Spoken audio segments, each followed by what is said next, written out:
This is Chris with the NS Dive Service.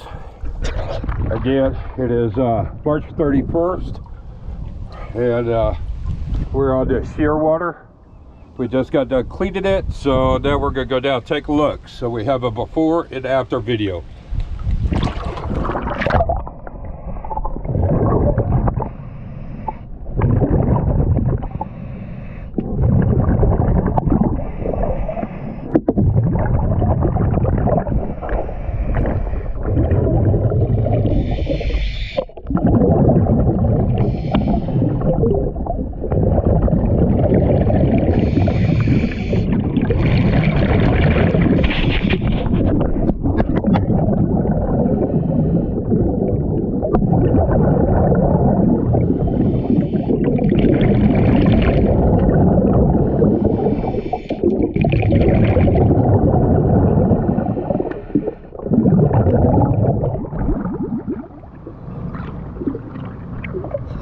As you can see, this bottom is holding up really good. There was not much growth on there at all.